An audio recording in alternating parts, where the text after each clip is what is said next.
نامور میزبان ڈاکٹر عامر لیاقت حسین سے ملنے کراچی کے ہوٹل میں پہنچے۔ رمضان نشریات کی تاک راتوں میں ڈاکٹر عامر لیاقت حسین اگلے دن کی مصروفیات رات 9 بجے ہی شروع کر دیتے ہیں۔ زمانہ طالب علمی میں بہترین مقرر رہے، ڈاکٹر بنتے بنتے میڈیا میں کیسے آ گئے؟ اصل میں نانا سردار علی صابری صاحب بہت بڑے صحافی تھے، امی میری خاتون صحافی تھیں، پہلی اردو کی کالم نگار ہیں خاتون محمودہ سلطانہ۔ تو گھر میں ایک ماحول صحافت کا، سیاست کا، تو وہ رجحان اس طرف ہو گیا۔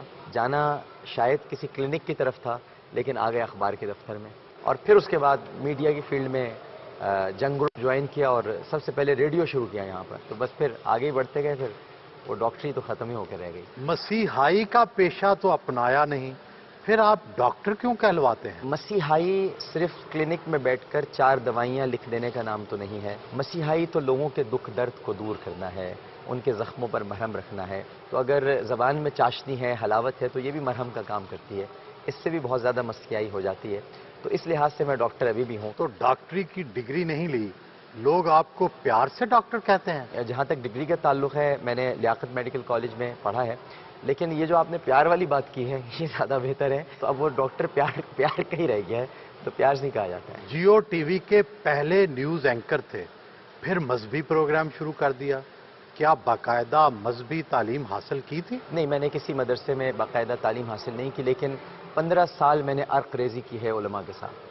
میرے خیال سے کسی بھی مدرسے سے زیادہ بڑی تعلیم میں نے حاصل کی ہے۔ کیا کبھی سوچتے ہیں کہ درس نظامی کی سند لے ہی لوں؟ میں نے ایک دفعہ مفتی منیب الرحمان صاحب سے پوچھا تھا، تو انہوں نے مجھ سے کہا اب آپ کو ضرورت نہیں ہے، کیونکہ اب آپ اتنی چیزیں جانتے ہیں کہ اب درس نظامی آپ پڑھ کر کیا کریں گے۔ والد شیخ لیاقت حسین کا شمار مسلم لیگی قیادت میں ہوتا تھا، بعد میں وہ ایم کیو ایم میں شامل ہو گئے، کیا آپ ان کی وجہ سے اس پارٹی میں گئے تھے؟ نہیں، والد صاحب میری وجہ سے شامل ہوئے تھے اصل، لیکن وہ بہت زیادہ اس میں پارٹی میں بڑی اہم پوزیشن پہ چلے گئے تھے۔ میں پرچم اخبار کا ایڈیٹر رہا تھا اور پرچم اسپوکس مین تھا ایم کیو ایم کا، میں اس کی ادارت کے فرائض انجام دیتا تھا، اور اسی زمانے میں ہمارے والد مسلم لیگ چھوڑ کر ایم کیو ایم میں شامل ہوئے، جبکہ میں پہلے سے ایڈیٹر تھا۔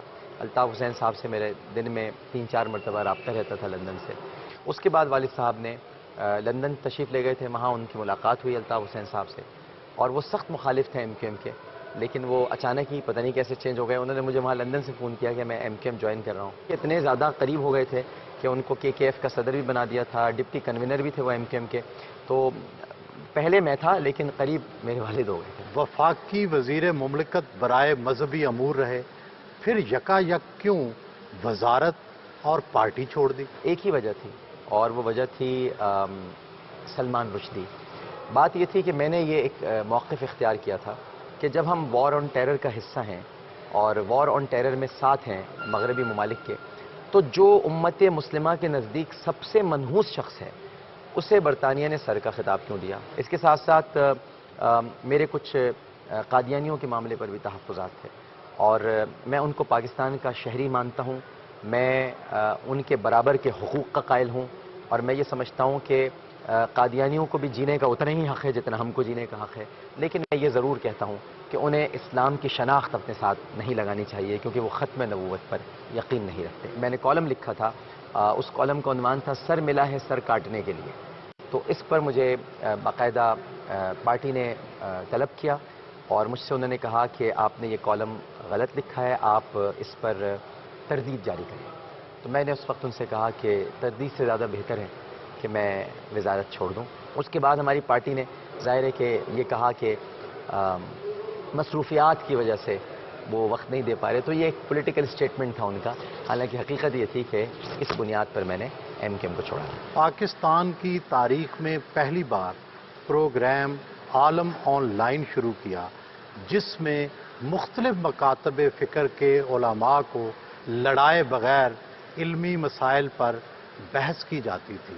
شروع میں علماء کو اکٹھا بٹھانے میں مشکلات تو پیش آئی ہوں گی؟ آپ نے میری دکھتی رگ پر ہاتھ رکھ دیا ہے، پیش آئی ہوں گی نہیں، پیش آتی رہتی ہیں، اب تک پیش آتی ہیں۔ سب سے بڑی مشکل مجھے پیش آتی ہے جب یہ مخصوص ایام ہوتے ہیں، خاص طور پر اگر حضرت عمر فاروق رضی اللہ تعالیٰ عنہ کا دن ہے، یا محرم الحرام کے ایام ہیں، تو جو مختلف الخیال ذہن رکھنے والے علماء کرام ہیں، ان کو وہاں بٹھاتے وقت جب مجھے مشکل ہوتی ہے اور ان ہستیوں کا تذکرہ ادب سے کرانے میں جو مجھے پاپڑ بیلنے پڑتے ہیں، اسی لیے میں ببانگ دہل یہ بات کہتا ہوں، کسی کو بری لگے یا بھلی، ہمارے ملک میں فرقہ واریت ہے۔ پروگرام کی میزبانی کے ساتھ ساتھ آپ نے نعت خوانی کا دل نشین انداز بھی اپنایا۔ ثنا خوانی کا شرف پہلی بار کتنی عمر میں حاصل کی؟ میں نے پہلی نعت پڑھی تھی 7 سال کی عمر میں، جب میں اپنے اسکول میں تھا۔ اس کے بعد بس پھر نعت خوانی رگ و پے میں اتر گئی، اور میری سب سے بڑی شناخت نعت خوانی ہے۔ سو جاؤں یا مصطفیٰ کہتے کہتے، کھلے آنکھ صلی اللہ کہتے کہتے۔ حلاوت بھری زبان، فیشنیبل کپڑے، مدلل عالمانہ گفتگو، بظاہر یہ سب چیزیں متضاد ہیں، آپ میں یہ سب اکٹھی کیسے ہو گئی؟ اللہ تعالیٰ جب کوئی چیز دیتا ہے، اگر آپ کو حسن دیا ہے تو اسے بھی برتنا آنا چاہیے، کپڑے دیے ہیں تو انہیں بھی پہننا آنا چاہیے، اور اگر عالمانہ فکر پروردگار نے عطا کی ہے تو اس کا اظہار کرنا بھی آنا چاہیے، اور یہ تینوں چیزیں مل جائیں تو اس سے خوبصورت امتزاج تو کوئی ہو ہی نہیں سکتا ہے۔ بعض لوگ اعتراض کرتے ہیں کہ مذہبی پروگرام سنجیدگی اور متانت کا تقاضا کرتے ہیں، مگر آپ کے انداز نے اسے شوبز کے زیادہ قریب کر دیا۔ میں نے جس دور میں آنکھ کھولی ہے وہاں مذہب سے دوری ہوتی جا رہی تھی اور شوبز کے لوگ قریب ہوتے جا رہے تھے۔ میں نے کہا اچھا ٹھیک ہے، میں شوبز سے ہی لوگوں کو قریب لے کر آتا ہوں، اگر وہاں جا رہے ہیں تو وہیں سے پکڑ کے لے کے آتا ہوں۔